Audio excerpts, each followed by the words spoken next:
Ler o Evangelho, se ela não vir, você vem para cá fazer a prece.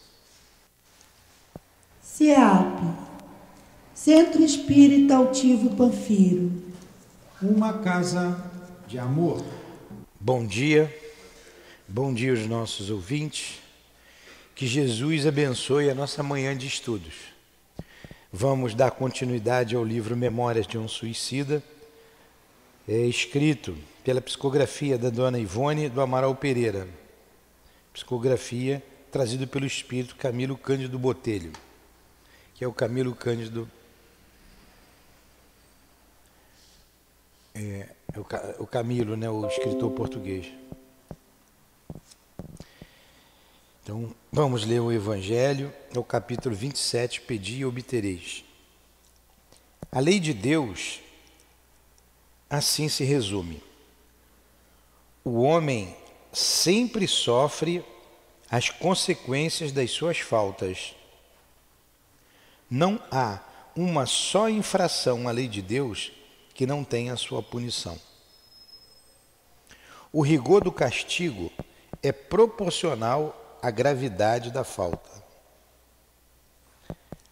A duração do castigo para qualquer falta indeterminada, ela está subordinada ao arrependimento do culpado e ao seu retorno ao bem.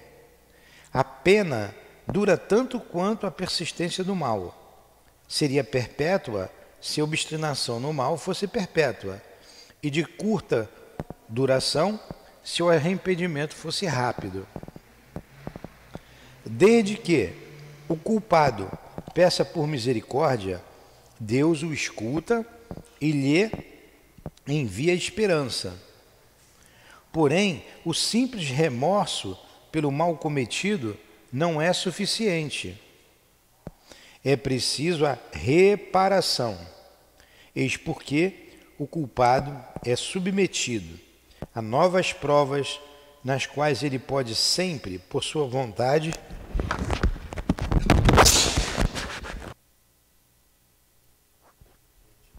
esse espirro aqui, acho que já é psicológico. Quem nos ouve, desculpe. Vamos continuar. O homem é assim incessantemente o árbitro da sua própria sorte. Ele pode abreviar o seu suplício ou prolongá-lo indefinidamente. Sua felicidade, sua desgraça, depende da sua vontade de fazer o bem. Essa é a lei imutável. O espírito culpado e infeliz sempre salva a si mesmo. A lei de Deus lhe diz em qual condição ele pode fazê-lo. Na maior parte das vezes, o que lhe falta é a vontade, a força, a coragem. Se por intermédio das nossas preces lhes inspiramos essa vontade, nós o sustentamos e o encorajamos.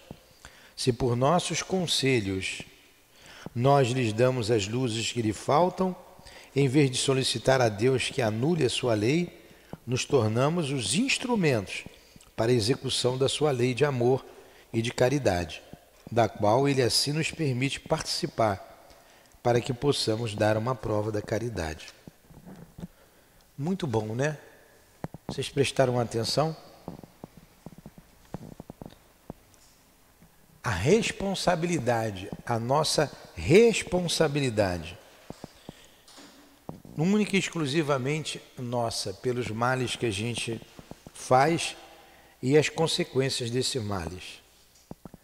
Então vamos fazer a prece. Em primeiro lugar, agradecendo a Deus por estarmos aqui, por termos sido criados em função do seu imenso amor e já no caminho que nos conduzirá a Ele um dia, na eternidade que temos pela frente.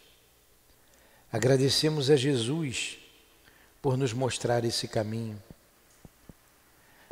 Agradecemos a Allan Kardec, aos guias da nossa casa, ao nosso altivo, a nossa Ivone por nos instruir, o Camilo, Leon Denis, enfim. Em nome desses espíritos amigos, em nome da direção espiritual da nossa casa, em nome de Leon Denis, de Allan Kardec, em nome do amor, do nosso amor, Senhor. Mas acima de tudo, em nome do amor de Jesus Cristo, nosso Mestre, e de Deus, nosso Pai, é que pedimos a devida permissão para darmos por iniciado os estudos da manhã de hoje. Que assim seja.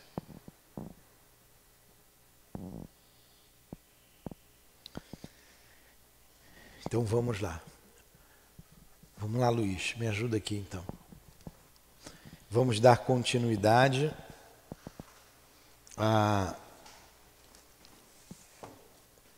ao estudo da aula passada.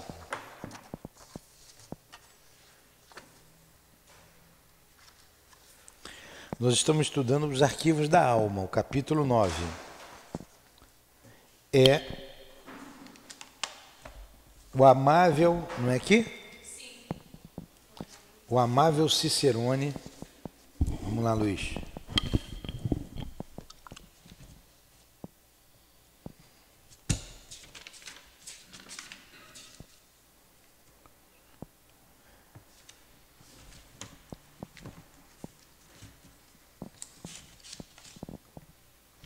É a página 206 desse livro aí. O amável Cicerone falara da existência numa daquelas sombrias dependências que circundavam a torre central. Mais devagar, Luiz. Cognominada simplesmente a torre, daqueles temidos obsessores, chefes ou prosélitos de falanges trevosas e perversas, os quais, além de suicidas, seriam também responsáveis por crimes nefandos, previstos nas leis sublimes do eterno legislador, como puníveis de reparações duríssimas através de séculos. Muito bem. O que são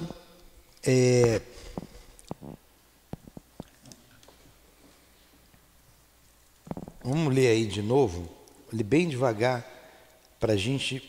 Eles estão na torre. A torre é um departamento da colônia Maria de Nazaré. Estão visitando esse departamento lá. E ele diz o seguinte: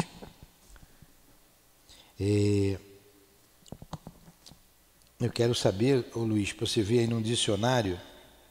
Eu não trouxe. Crimes nefandos. Deixa eu ver para você. Crimes nefandos. Vamos lá. Olha o que ele está dizendo aqui.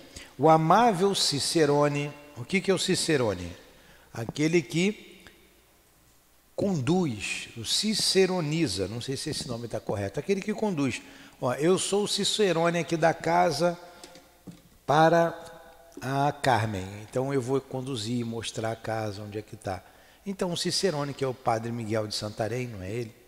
Estava conduzindo esse grupo de suicidas, falara numa daquelas sombrias dependências, o Ranieri, presta atenção, olha só, que circundavam a torre central, daquelas sombrias dependências. Crimes que não devem ser falados, crimes nefandos. Geralmente por causa de horror. Ó, crimes nefandos, crimes que não devem ser falados por causa de horror, né? Porque causam horror. Causam horror. O mesmo que abominável, detestável. Isso é crime nefando.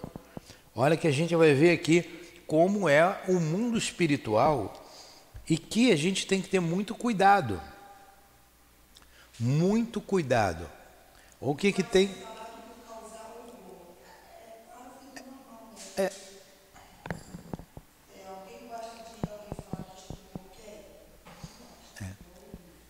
Então, vamos lá. Então, ó, o amável Cicerone falara da existência numa daquelas sombrias dependências que circundava a torre central, cognominada simplesmente a torre. Aqueles temidos obsessores, chefes ou prosélitos de falanges trevosas e perversas, falanges trevosas e perversas, os quais, além de suicidas, seriam também responsáveis por crimes nefandos. Então eles eram também homicidas, previsto nas leis sublimes do eterno legislador, como puníveis de reparações duríssimas através dos séculos. Então, naquele lugar, tinham espíritos que estavam presos ali, que além de suicidas, eram criminosos. Além de suicidas, eram homicidas, responsáveis por crimes nefandos, crimes abomináveis, que não dá nem para se falar. Então seriam punidos. A punição levaria séculos. Aí vem um alerta para todos nós. As pessoas só valorizam quando sentem na carne. A gente vai sair, vai para qualquer lugar? O médium pode ir para qualquer lugar? O poder pode, não deve. Quando a gente dorme, para onde que a gente vai? Se você passa uma noite no prostíbulo, vamos pegar uma noite no prostíbulo, você vai para casa de manhã, cansado, vai dormir, vai sair do corpo, vai para onde? Vai para o céu? Não. Vai para o prostíbulo. Vai encontrar que tipo de espírito lá? Vampiros. Espíritos do mal. Então a gente tem que ter cuidado aonde a gente vai. Para onde a gente vai. Porque essas falanges estão aí soltas, vigiando, esperando o incauto. Esperando o incauto. Vocês vão perguntar, mas por que espírito quer pegar outro espírito? Né? Por quê? Por que o bandido quer pegar a gente? Não é para assaltar? Quer pegar o dinheiro, quer pegar os bens materiais que você tem. A mesma coisa, qual é o bem que eles querem? Que eles querem a energia, sugar a energia, escravizar, se locupletar com todas tudo que as paixões vis proporcionam.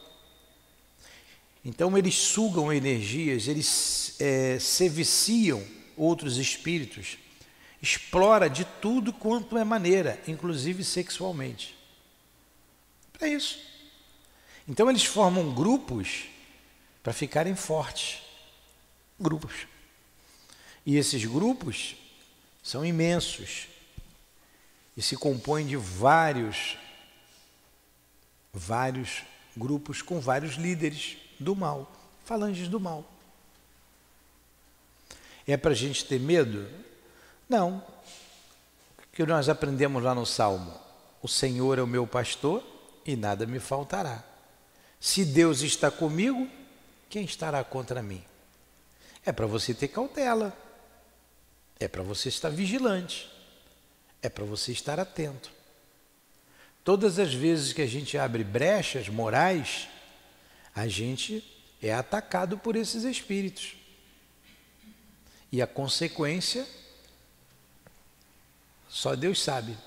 SDS.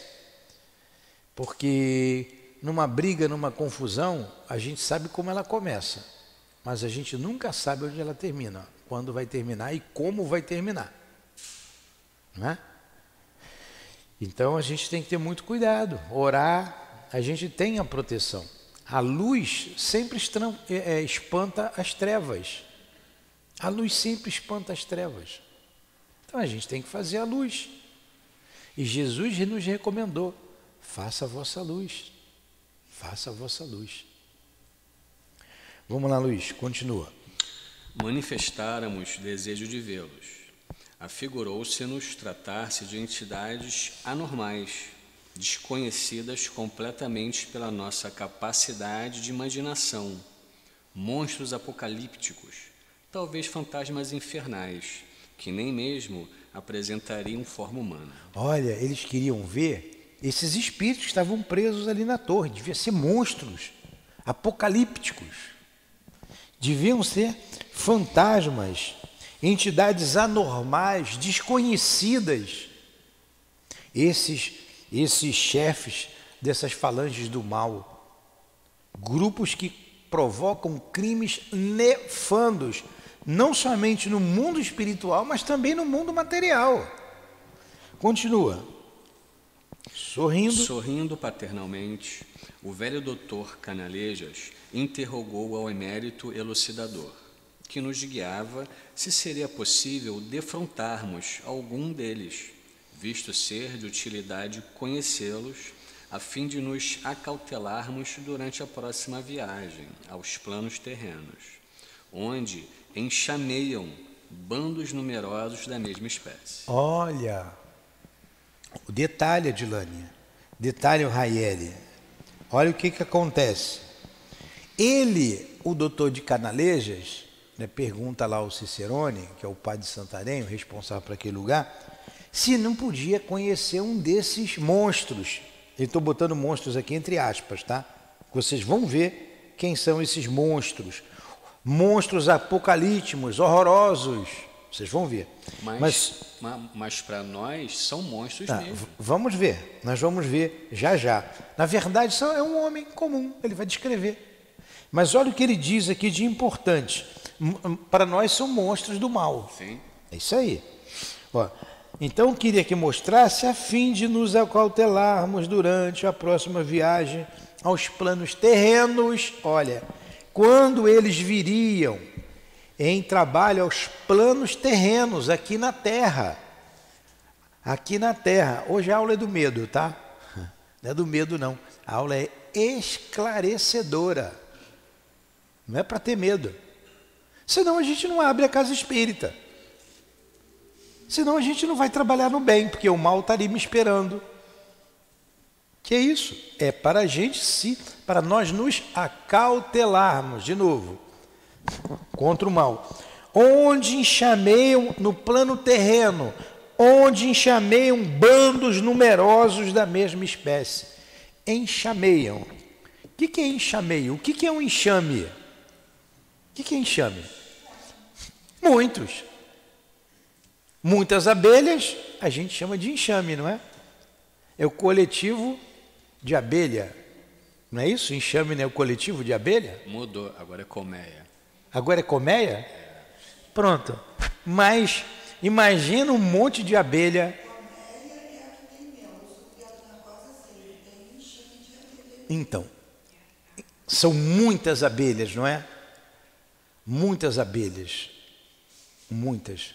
Ele está dizendo que são muitos os grupos desses bandidos do mal. Podemos dizer, perdoe a palavra, vagabundos do mundo espiritual. Enxameiam. É essa palavra. Pesada, mas é.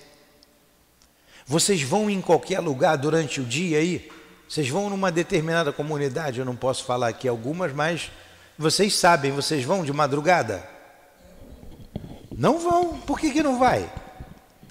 Porque eles vão fazer o mal.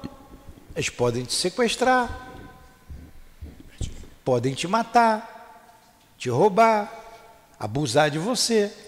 Então você não vai. 1h da manhã, eu sou livre, eu vou em tal lugar. Imagine aí um lugar que vocês conhecem. Se não tivesse aqui, eu falaria alguns. Aí vocês, que no noticiário está aí direto, toda hora sai no noticiário, vocês não vão? Por que a gente no mundo espiritual vai? Não dá não, a gente não aguenta não, eles pegam a gente. Aí ele continua. Padre Anselmo bondosamente aqueceu, não porém sem pequena restrição. Estou informado pela diretoria do vosso hospital das conveniências que cabem aos aprendizes aqui presentes. Concordarei, portanto, em apresentar-lhes pequeno panorama do local onde alojamos os pobres pupilos, responsáveis por tantos delitos. Justamente a torre, que nos fica à fronteira. Ali estão localizadas as chamadas prisões, e ali são eles custodiados sem interrupção, como jamais o seriam prisioneiros na terra. Olha só, estão presos. Tem prisão no mundo espiritual. Ele vai falar da prisão. Custodiado, está o tempo inteiro sob custódia, sobre a guarda deles. Está sob custódia, está sob a guarda, sob a proteção. Diariamente. O que não acontece aqui na Terra. Na Terra, como ele diz aqui, ó, custodiado sem interrupção, como jamais o seriam os prisioneiros na Terra. Na Terra você tem a cadeia lá e são jogados lá.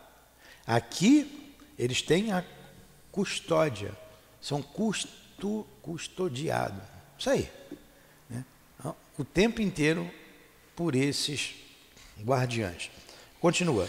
Devo inteirar-vos de que tais obsessores se encontram já em vias de regeneração. Sacodem-lhes o pesado torpor em que têm mantido as consciências, os embates aflitivos dos primeiros remorsos. Esses já estão ali mais calmos, hein? Isso que ele vai levar. Vamos lá. Acovardam-se com o fantasma do futuro.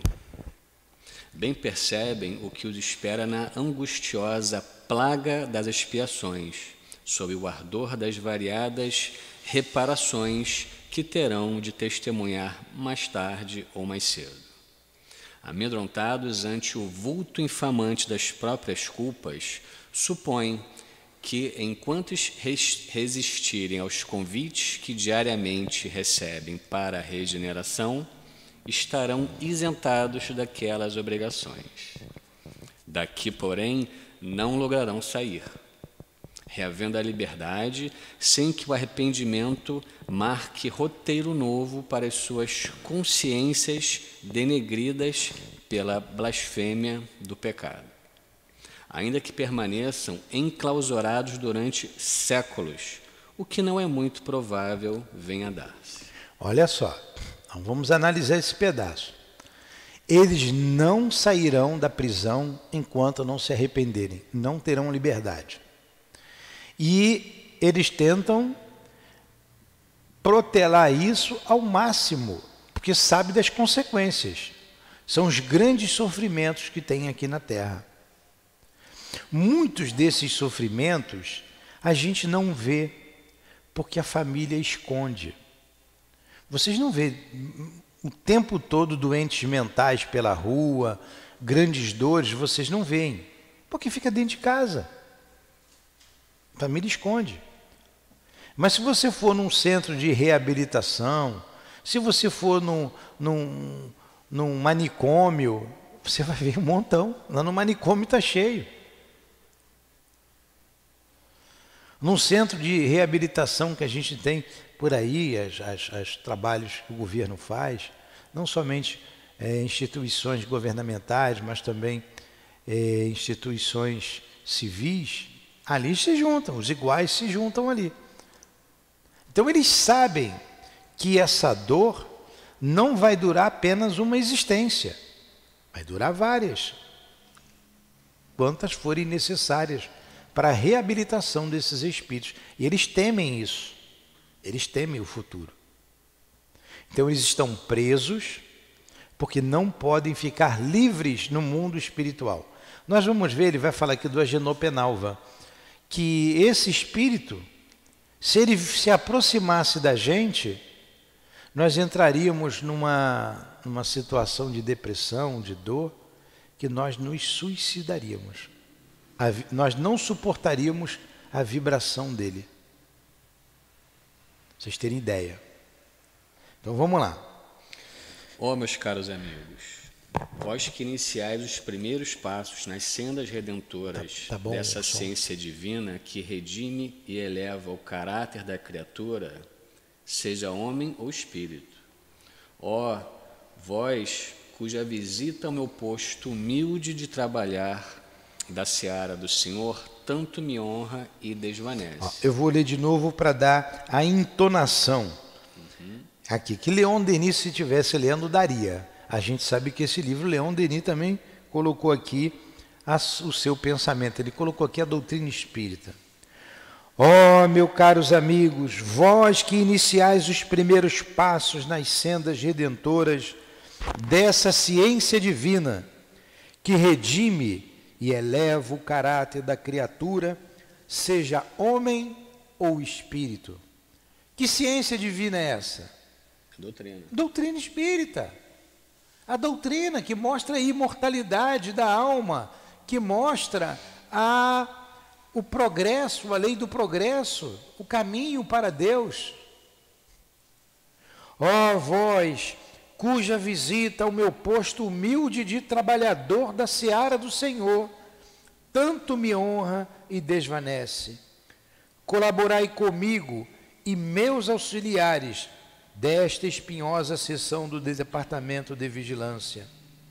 Colaborai com a direção deste instituto, sobre cuja responsabilidade pesam tantos destinos de criaturas que devem marchar para Deus. Cooperai com a legião dos servos de Maria e com a causa da redenção esposada pelo Mestre Divino, orando fervorosamente por estas ovelhas transviadas que resistem ao doce chamamento do seu meigo pastor. Então, o padre Miguel de Santarém, ele responsável por aquele setor, se colocando como humilde trabalhador, onde pesa a responsabilidade do destino daquelas almas transviadas.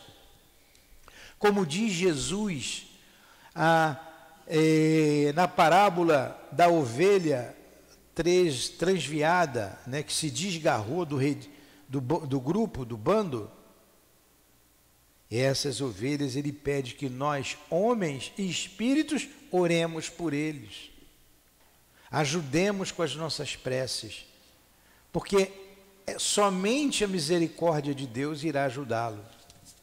Como funciona a prece? A gente sempre fala de prece, a gente tem estudado a prece, mesmo assim poucos entendem. A prece é um bálsamo. Imagine uma ferida aberta, uma chaga aberta, e você coloca um remédio, porque a ferida está doendo, ela está ardendo, você bota um remédio que ela para de doer, ela para de arder.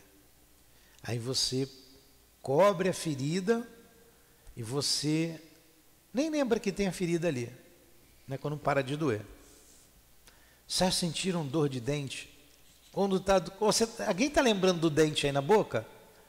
Ninguém está lembrando. Quantos dentes a gente tem na boca, hein? Depende, né? Quantos dentes a gente tem na boca, Adilane? 32 só? 38 só? Tudo bem. Então, quando dói um, você fica alucinado de dor. Você quer um dentista. Aí o dentista vai, cuida do seu dente, coloca ali a massinha, um remédio, obtura, você esquece do dente de novo. Nem quando você está mastigando, você está lembrando do dente. Só quando ele dói, não é? Então, a prece é esse remédio. O bálsamo é esse remédio. Na ferida aberta, no dente que dói, que vai aliviar. Somente a prece vai envolver, vai aliviar aquela dor, minimizar a dor, e mais, ela traz esperança. Esperança. O que é esperança? A esperança é a certeza do futuro promissor. A certeza do futuro promissor. Eu vou vencer, vai dar certo, eu não estou sozinho, estou sendo ajudado, amparado. A prece faz isso. A prece intercessória, ela tem um valor imenso, um valor, vamos dizer, imensurável. A gente não tem ideia da prece intercessória. Quando a gente pede por alguém, Senhor, ajuda esse espírito que tanto sofre. Como isso vai, essa luz vai em direção àquele que sofre, a Deus, a Jesus, aos bons espíritos que vão aliviar aquela dor. A gente não tem ideia. As pessoas falam palavrões, falam mal da vida alheia, as pessoas fazem coisas indignas que elas mesmas se envergonhariam diante de pessoas sensatas, fazem escondidos. Então isso aí causa um ambiente pesado, um ambiente de dor, um ambiente escuro, pensamentos malsãos, pensamentos ruins, se cria forças vivas, larvas espirituais. Sabia que tem larvas espirituais? Causam doenças. O sol ajuda a queimar essas larvas, hein? Bendito seja o sol. E os benfeitores, a ação dos benfeitores. Se não fosse a ação dos benfeitores sobre a humanidade já teria acabado há muito tempo, doente, por causa do teor do pensamento que os homens, maus pensamentos que os homens têm. E numa prece você joga uma luz em cima de tudo isso, você clareia. E essa luz envolvendo aquele ser que você ama, alivia a dor. Ele está pedindo isso da gente. Alivia a dor. A rainha de França pede isso. E nós lemos aqui no Evangelho, no capítulo 27, no Pedi e Obtereis, o Kardec mostrando que os únicos culpados dessa dor somos nós mesmos. E os únicos que vamos sair dessa situação somos nós mesmos. Quando lembra que eu falei da responsabilidade? Eu sou responsável pelo que faço e eu vou ter que sair sozinho disso. Sozinho que eu digo, vou ter que fazer o meu esforço para sair. Eles vão ajudar, mas quem vai andar sou eu. Continua, Luiz. Seja o primeiro ato com que iniciareis a caminhada extensa das reparações que devereis praticar. O gesto da sublime caridade que irá recender seus imortais aromas de beneficências no seio amoroso do Cristo de Deus. Que bonito, né? A prece pela conversão destes infelizes trânsfugas da lei, que se arrojaram temerários e loucos ao mais tenebroso e trágico báratro a que é possível chafurdar-se a criatura dotada de raciocínio e livre-arbítrio. O que é o báratro? O que é esse trágico báratro? O que são infelizes trânsfugas da lei? Trânsfuga é aquele que fugiu da lei, né? Fora da lei, trânsfugas da lei, que se arrojaram temerários e loucos no tenebroso e trágico báratro. Hein? Que é o báratro? Ela está vendo ali.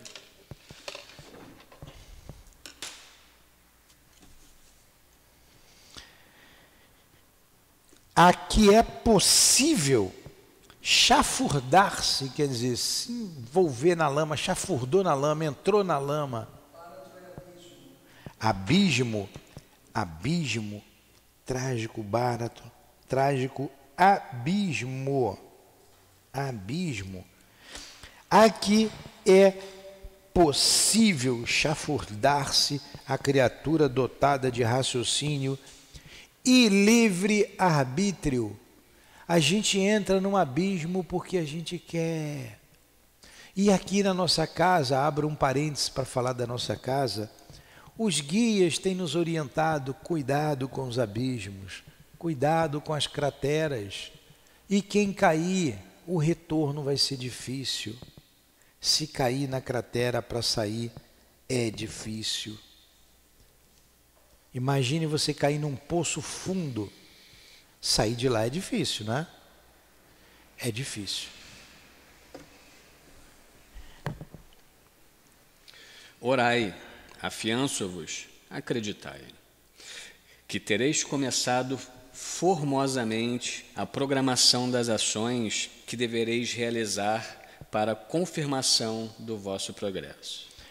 Olha, orai, afianço-vos, acreditai no poder da oração, acreditai no poder da oração, que tereis começado dessa forma, tereis começado formosamente a programação das ações que deveis realizar para a confirmação do vosso progresso. A importância da oração. Continua. Porém, são eles aqui, continuou, depois de uma pausa que não ousamos profanar com nenhuma indiscrição, assistidos por dedicados zeladores.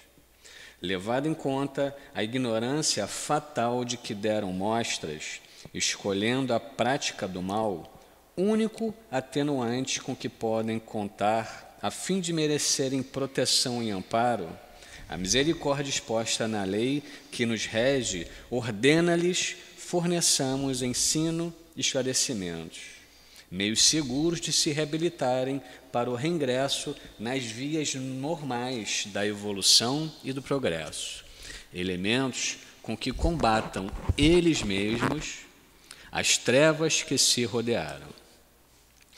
Só um instantinho, um minutinho. Olha a nossa responsabilidade aqui. A gente vai rezar, a gente vai pedir, vai chegar o socorro. Agora, esses elementos, eles vão ter elementos com isso para combaterem eles mesmos, as trevas que se rodeiam. Eles terão que sair dali por livre e espontânea vontade, pelo seu esforço. Por isso, retendo-os, caçando-lhes a liberdade de que muito abusaram, damos-lhes conselhos elucidadores. Está dizendo para ele, caçar da sua liberdade. Agora você tem que agir assim. Aí você fala para uma pessoa que ela deve fazer isso, e ela não faz, ela não quer. Então, enquanto eles lá não fizerem, não quererem de verdade, não acionar a vontade, eles não vão sair de lá. Eles só vão sair quando quiserem, quando forem fazer. Não terão a liberdade de volta, enquanto não caminharem para ressarcir os débitos diante da lei de Deus. São os que caem no abismo. São esses, Adilane, que caem no abismo, na cratera, onde serão lançados nas trevas exteriores, que é onde haverá dores e ranger de dentes. Damos-lhes conselhos elucidadores, vultos traquejados no segredo da catequese de selvagens e nativos das regiões bárbaras da terra, tais como na África, na Indochina, na América, na Patagônia, distante e desolada.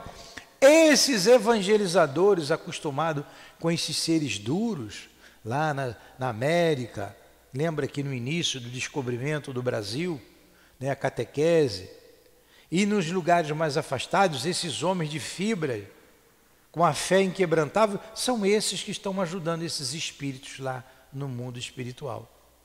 Um trabalho imenso, e que a gente está tendo conhecimento através das obras espíritas, agora.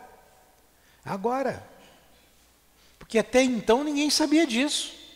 A gente está sabendo através da mediunidade, santa mediunidade.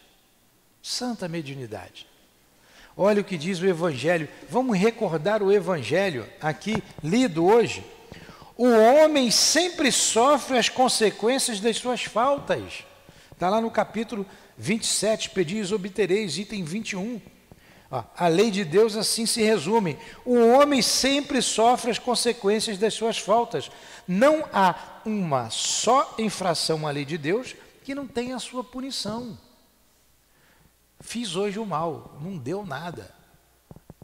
Fiz ontem, não deu nada. Fiz hoje, vou fazer amanhã. Uma hora a casa cai. Vai cair, porque ele terá que responder por toda infração à lei de Deus. O rigor do castigo é proporcional à gravidade da falta. A duração do castigo, quanto tempo dura? Para qualquer falta. Foi o que a gente leu no Evangelho. Indeterminado. O tempo é indeterminado. Porque ele está subordinado a quê? Ao arrependimento do culpado e o retorno ao bem. Está subordinado ao arrependimento do culpado e ao retorno ao bem. Nós vamos ver que esse espírito aqui, ciclóptico, feioso, monstruoso, estou botando o que eles falaram ali, mas que é um homem, apenas um homem, está preso há 38 anos ali, sem se arrepender. E por quê? Porque não se arrependeu e não retornou ao caminho do bem.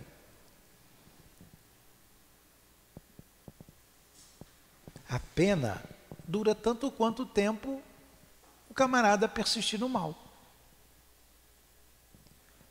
Não é perpétua, poderia ser perpétua se ele perpetuamente ficasse no mal, o que não é crível. Agora vocês vejam aqui, no Evangelho, só voltei um pouquinho no Evangelho, que tem tudo a ver com o estudo de hoje. Desde que o culpado peça por misericórdia, Deus escuta e lhe envia esperança. Deus escuta. Vai enviar o que para ele? Esperança.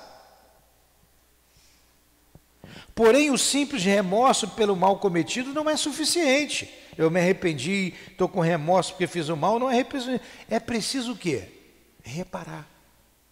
É preciso reparar o mal. E a gente só repara o mal trabalhando. Trabalhando. Olha o que a casa nos proporciona aqui. Não interessa o que a gente fez ou deixou de fazer. O que interessa é o que estamos fazendo agora. E como estamos fazendo agora. Eis porque o culpado é submetido a novas provas, etc, etc. Aí ele continua aqui no Evangelho. O homem é assim, incessantemente, o árbitro da sua própria sorte. Porque fica fácil jogar nas costas de Deus, nas costas de Jesus. Sangue de Jesus tem poder.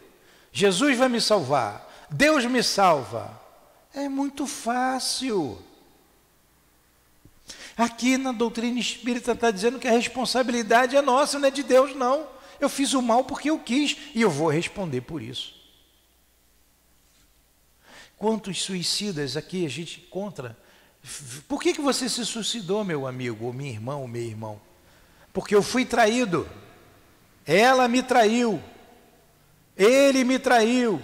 Eu não aguentei e me suicidei. Alguns dizem assim: eu a matei, né, os homens mais, e depois eu me matei. E a gente volta à memória dele e ele vai ver que ele também traiu. Olha o que você fez. Você também traiu. Você colheu o que você plantou. E o espírito chora, arrependido. Arrependido de tudo que fez. Tudo bem, destes um passo muito importante na sua vida, você se arrependeu. Agora vai nascer de novo, vai passar pelo mesmo processo, para valorizar a vida, e vai sofrer resignado. É a lei. Quem que vai reparar a lei? É Deus por ele? Não, Deus vai dar condições dele voltar para ele reparar. E só tem um lugar que a gente repara: no corpo físico. Todos nós aqui estamos reencarnados. Está na hora. Eu errei, dá nessa vida para eu consertar, desde que eu queira. O que passou, passou, eu já fiz. Eu já errei. Eu já derramei o leite. Esse leite foi fora. Mas eu posso ir na vaca tirar leite da vaca, né? Não posso? Vamos tirar leite da vaca. Não é no mercado comprar o leite facinho, não. Vamos tirar o leite da vaca, vamos trabalhar. Vamos trabalhar. Porque o nosso débito é para com a lei de Deus. Vamos reparar, vamos fazer. Vamos fazer. Dá tempo de eu fazer com aquele que eu magoei nessa vida? Vamos fazer. Não dá mais tempo? Vamos fazer com outro, vamos ajudar outro. Olha aí a Casa Espírita nos dando essa oportunidade. Volta para cá. Vinde, vai. Vinde e assistireis pelos nossos aparelhos de visão à distância ao que se passa na torre fronteira. Encaminhou-se a um vasto salão que se diria gabinete de fiscalização geral do diretor. Mobiliário sóbrio, utensílios de estudo e farto aparelhamento de transmissão da palavra e da visão, permitindo o rápido entendimento com toda a colônia. Era tudo o que compunha o solitário compartimento. Fez-nos sentar, e ao passo que se conservava de pé, qual mestre que era no momento, prosseguiu na sua atraente elucidação. Eis em que consistem as prisões deste recanto sombrio do Instituto Maria de Nazaré.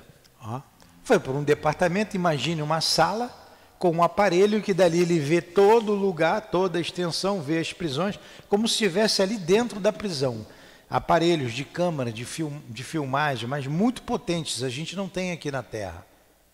Tudo que tem aqui na Terra é cópia do que tem lá. A gente vai aperfeiçoando. Continua. Aproximou-se dos aparelhamentos televisionadores, acionou-os destramente. Encontramo-nos miraculosamente em extensa galeria, cujas arcadas, lembrando antigos claustros, exprimiam o estilo português clássico que tanto nos falava a alma. Claustro era o lugar que ficavam os padres, as freiras, né? Enclausurados nos claustros. Então, aquelas igrejas antigas, aqueles conventos, aquilo é o claustro. Não sei se as ondas fluido-magnéticas que se imprimiam como veículo desses aparelhos teriam o poder de se infiltrarem pelas fibras do nosso físico astral, casando-se às irradiações que nos eram próprias. Não sei se, irradiando suas propriedades ignotas pelo ambiente, ignotas, nos predispunham a mente para o alto fenômeno da sugestão lúcida, ou se seria esta o fruto poderoso da força mental dos mestres do magnetismo psíquico que invariavelmente nos acompanhavam quando nos levavam a examinar as transmissões. O certo era que, naquele momento, tínhamos a impressão de que caminhávamos, realmente, por aquela galeria toda envolvida em pesada penumbra, o que transmitia penosas impressões de angústia e temor aos nossos inexperientes espíritos. O que ele está dizendo aqui? Ele não sabe como que funcionavam aqueles aparelhos. Se era o poder da mente, que tipo de fluido era aquele, o fluido magnético que fazia com que aquilo tudo funcionasse. O que eles sabem é que através dos aparelhos, eles pareciam que estavam andando por aquelas galerias, visitando os lugares como se estivessem lá. Já tem televisão aí que não tem? Que bota um óculos, parece que você está lá dentro, não tem? Não tem aqueles, às vezes mostra a pessoa nos brinquedos, vou chamar de brinquedo, que o camarada grita, parece que ele está ali porque botou um óculos, não é isso? É isso aqui, olha só, agora o homem está desenvolvendo isso, aqui já existia no mundo espiritual, até que vai chegar um dia que a gente vai falar com os espíritos pelo celular, pela televisão, você vai ligar ali, ô Lurdinha, como é que vai? Que saudade, tá? Ela está tudo bem aí, tudo bem, Nilton, estou bem aqui. Vi lá. Aí está lá, ele no aparelho, isso aqui é uma questão de tempo. Nós compramos um aparelho de TV aqui, ali que para dar aula para as mães, para as crianças, que era o top, o último modelo. Né? Fazia tudo ali naquela televisão. Um mês depois, aquela já ficou obsoleta. Porque o meu filho comprou um para ele e falou assim, papai, comprei, já saiu uma mais moderna do que essa. A tecnologia. A gente vai chegar um momento que vai ter esse aparelho aqui normalmente. Vocês lembram do celular quando saiu? Né? Que era, parecia chamava de tijolão, né? Agora, isso aqui já está grande, né? Você fala com o mundo inteiro. Você vê aqui o que está acontecendo agora no mundo, lá no Japão. A gente não vive mais sem isso. Daqui a pouco. Você vê a Lua ao vivo. Você pode colocar, você pode ver a Lua agora, ao vivo. Se eu botar aqui, eu vejo a Lua. Eu posso ver aqui o que está acontecendo, por exemplo, lá em Santarém. A minha filha estava em Santarém. Aí eu botava às vezes a localização aqui, eu e a Lourdinha, ia lá no prédio que ela estava. Então, se eu quiser saber, você sabe onde fica Santarém? Santarém fica aqui distante entre Manaus e Belém, 1 hora de voo. É lá na selva amazônica. Santarém é banhado pelo rio Tapajós. Eu fui lá algumas vezes, só vi isso em geografia, na escola, né? Nós fomos lá. Cidade bonita, né? Mas no meio do nada. Mas daqui, se você colocar, tem recurso que você vai ver o que está acontecendo lá agora. Você vai ver uma pessoa atravessando a rua, nesse exato momento. Dá para ir lá na tua terra, naquele fim de mundo lá. Como é que é o nome daquele lugar lá? Mas independe da internet de lá. É satélite. Mas lá não passa nem satélite naquele lugar, é tão longe assim. Diz que tem um lugar que Judas perdeu as botas lá, ele perdeu as meias. Dá, porque é através de satélite. Olha quanta tecnologia. Para daqui a pouco a gente está falando com além. É uma questão de tempo. É uma questão de tempo. Continua aí, Luiz. De um lado e outro da galeria, as enxovias apresentavam-se... O que é uma enxovia? Vai procurando aí, continua aí. De um lado e de outro. As enxovias apresentavam-se aos nossos olhos surpresos, como que pequenos recintos para estudo e residência, tais como sala de aula, refeitório e dormitório, oferecendo conforto suficiente para não chocar o recluso com a humilhação da necessidade insolúvel, predispondo à desconfiança e à revolta. Dir-se-iam pequenos apartamentos de internato modelar, no qual o aluno recebesse hospedagem individual, pois esses aposentos eram para a habitação de apenas um prisioneiro.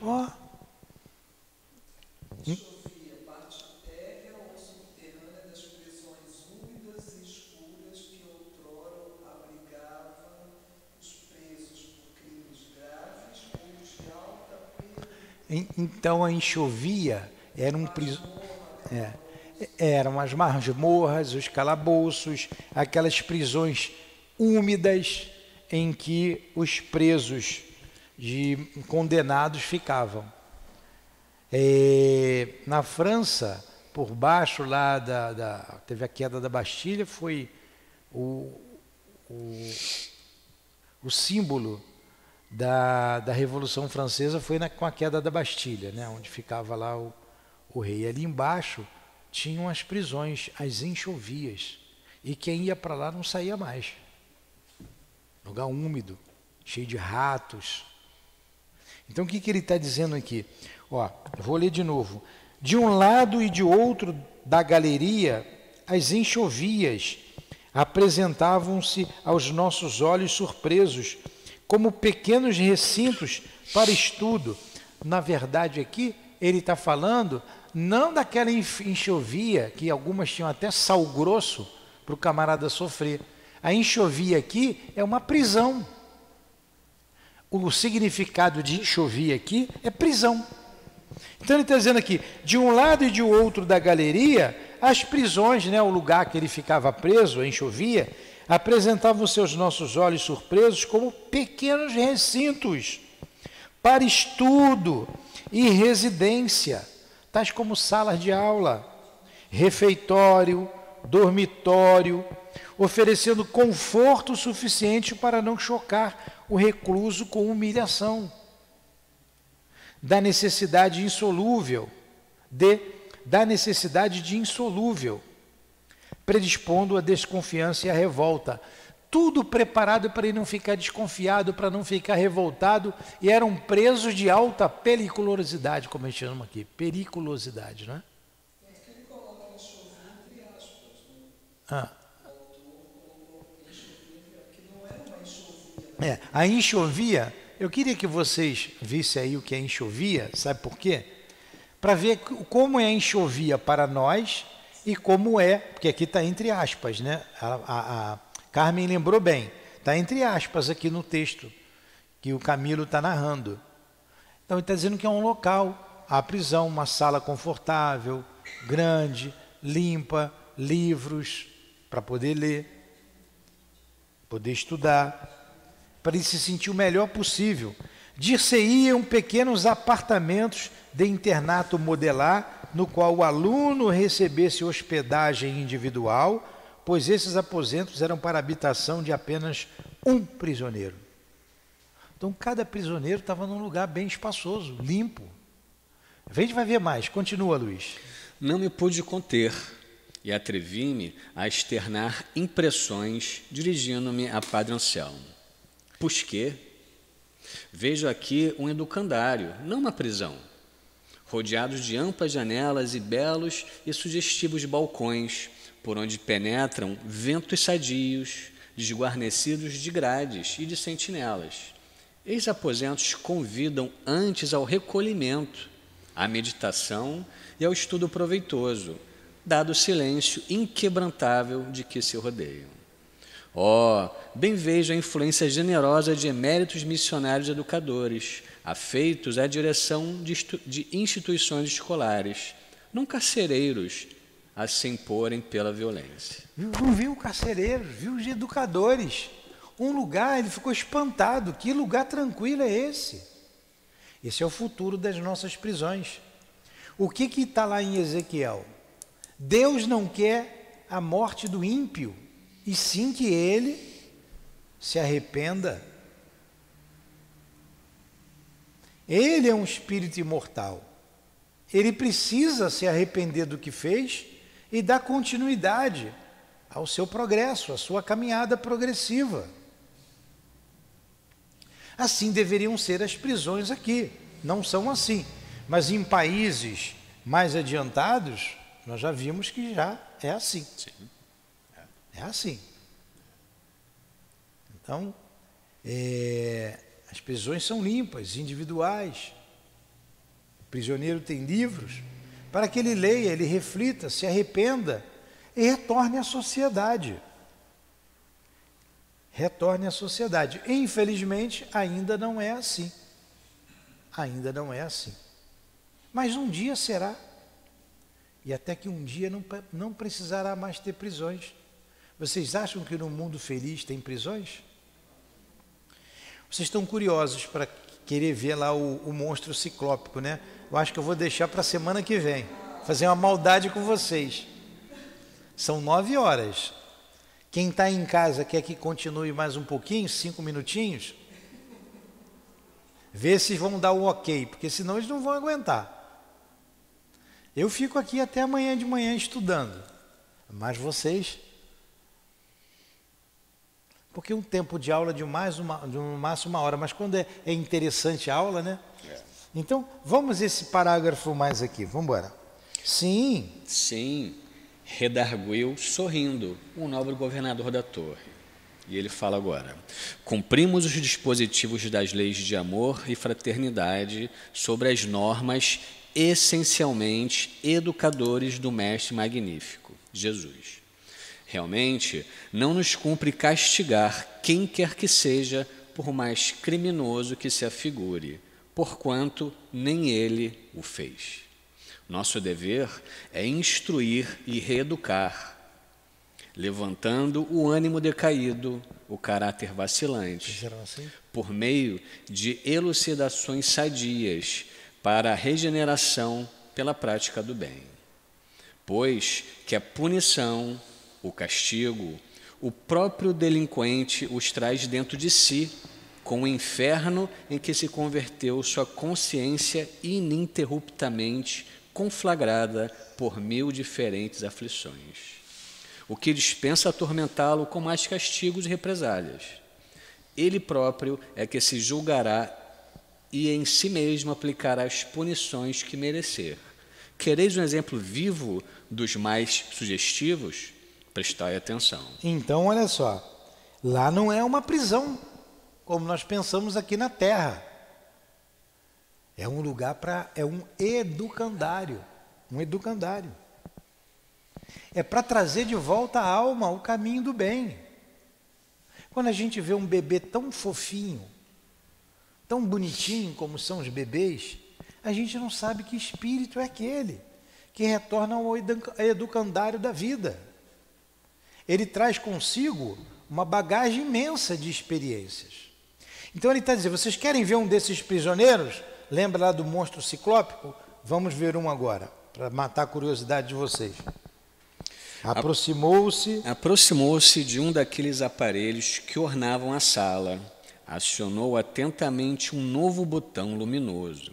Enquanto se reproduzia no espelho magnético um vulto masculino, em tudo semelhante a nós outros, no vigor dos 40 anos, ia gentilmente elucidando sempre. Olha só, viu um homem de 40 anos. Eis um dos temíveis obsessores. Olha só, um dos temíveis obsessores, chefe de pequena falange de entidades endurecidas e maldosas, portador de múltiplos vícios e degradações morais, criminoso, suicida, que arrastou ao seu abismo de vileza e misérias quantos incautos, olha aí o incauto, né, o distraído, desencarnados e encarnados, pôde seduzir e convencer a segui-lo, e cujos crimes avultam com tal gravidade nos códigos das leis divinas. Olha lá o Espírito. Que não nos admiraríamos, olha só o peso dele, prestem atenção, vou andar um pouquinho para a gente parar por aqui. Não nos admiraríamos ver chegar de uma hora para outra ordens do alto para o seu encaminhamento aos canais competentes para uma reencarnação expiatória fora do globo terrestre. Ele ser expulso do planeta Terra e para um mundo inferior à Terra. Podia chegar de uma hora para outra, uma ordem, mandando ele para outro lugar. Em planeta ainda inferior à Terra, ou para um estágio espiritual em suas circunvizinhanças astrais, em os quais, num período relativamente curto, poderia expiar débitos que na Terra requereriam séculos. Tal cometimento, todavia, seria medida drástica que repugnaria à caridade e ao inimaginável amor do nosso amigo, ao nosso meigo pastor, o qual preferirá, primeiramente, esgotar todos os recursos lógicos e legais para persuadir ao arrependimento, assim como à regeneração, servindo-se da grande ternura e piedade de que só ele sabe dispor. Mas Jesus não quer isso para ele, quer que se esgote todos os recursos para o seu arrependimento, porque ir para um planeta inferior à Terra, a dor é imensa, vocês não sabem o que é isso. Ele vai dizer no outro parágrafo que, olha só, que Maria intercedeu por este infeliz junto ao Divino Filho. Maria foi a Jesus pedir por ele. Olha o amor o que faz. Olha o amor o que faz. Ele vai descrever esse monstro ciclópico, que na verdade não é um monstro ciclópico, é um homem de 40 anos, vai descrever com calça, com camisa de manga comprida, camisa branca, etc, cabelos negros, meio revoltos, vai descrever o ser humano normal, não é monstro nenhum, é um homem. Mas olha quantos crimes ele carrega nas costas. A gente viu aqui, ó, a gente acabou de ver, ó, chefe de pequena falange de entidades endurecidas e maldosas, portador de múltiplos vícios, degradações morais, criminoso, suicida, que arrastou ao seu abismo de vileza e misérias quantos incautos, encarnados e desencarnados. É esse cidadão aqui, que Maria foi pedir diretamente a Jesus e intercedesse por ele, para que ele não fosse logo mandado para o expulso do planeta Terra. Olha o amor, o que faz. A gente não tem um amor desse. A gente não tem. Ainda. Ainda. Esse é o objetivo, desenvolver o amor.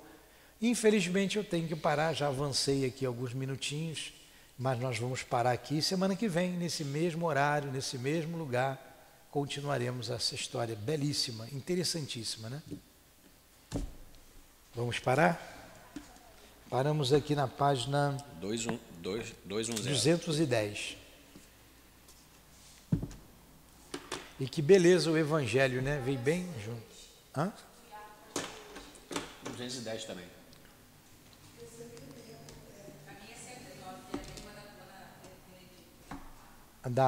Dela ali é 109. Eu trouxe para cá para você ver. Já está marcado. Ele arrancou a folha aqui para marcar, ele fez... A minha não. Cadê ele? Foi ele que me deu? Vamos lá. Vamos agradecer a Jesus, a misericórdia de Deus, o amor de Jesus sobre nós, o amor desses espíritos bondosos que se derrama sobre nossas vidas. Não nos lembramos do nosso passado culposo, mas sentimos a presença amiga, o sustento, o amor desses espíritos nos dando a oportunidade de refazer o nosso caminho, a nossa caminhada, de reparar o mal que fizemos. Ajuda-nos, Senhor, a aproveitar essa oportunidade. Temos o conhecimento, temos o corpo, temos tudo para vencer.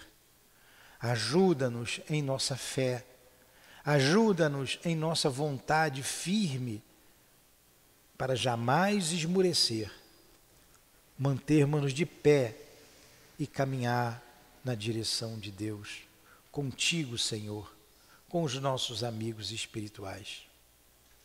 E a esses, como pede o Padre Miguel de Santarém, o de Canalejas, nossos irmãos queridos, quanto a esses que sofrem, que estão no mal, no caminho do mal, nós pedimos por eles. Rogamos com toda a força do nosso coração, com todo o amor que já temos, é pequenino, Senhor. Nós pedimos por esses irmãos que tanto sofrem, que tanto chorem, que tanto fizeram sofrer e fizeram chorar. Misericórdia. Ajude-os a se reerguerem, a se arrependerem, dê-lhes esperanças e forças para caminhar. Que o perfume das rosas e essa delicada flor bela, em seu conjunto harmonioso, que exala tão suave perfume, possa envolver esses irmãos, essas criaturas de Deus, envolvendo a todos que aqui também estamos neste salão em oração, fruto do nosso pequeno amor em benefício a todos, Senhor. E que esse perfume, que essa beleza seja potencializada pela força do Teu amor, Jesus. Seja impregnadas de fluidos curadores, de fluidos esperançosos, do Teu bálsamo, do Teu imenso amor, Senhor, para que eles se recuperem o mais breve possível. Ajuda-nos, envolva o planeta Terra, que esta prece possa envolver esse planeta, dissolvendo, se assim podemos nos expressar, essa escuridão, ou parte dessa escuridão que envolve o planeta, fruto dos pensamentos de encarnados e desencarnados. Que as forças da luz, que as forças do amor envolva a nossa terra querida, envolva todos os setores do mundo espiritual e do mundo material, envolva todos, Senhor. E aqueles que estão doentes, frutos de obsessões, de perseguições, sejam também aliviados, envoltos nessas vibrações de luz. Ajudai-os. E assim, Jesus, terminamos o nosso estudo, a nossa prece, rogando o teu amor sempre, o amor de Deus, sobre todos nós. Em nome do altivo, em nome da direção espiritual do SEAP, dos nossos benfeitores, amigos, queridos, do Dr. Bezerra, do André Luiz, da Dona Ivone, do Charles, das nossas irmãs queridas, Cidinha, Neus, Elvira, da minha amada e querida Lourdinha, em nome de Leon Denis, de Allan Kardec, em nome de Maria Santíssima, em nome do amor, do nosso amor, do teu amor, Senhor, mas acima de tudo, em nome do amor de Deus, o nosso Pai Criador, é que pedimos a devida permissão para encerrarmos os estudos e vibrações da manhã de hoje aqui no SEAP. Cuide de nós, Senhor, sempre, que assim seja.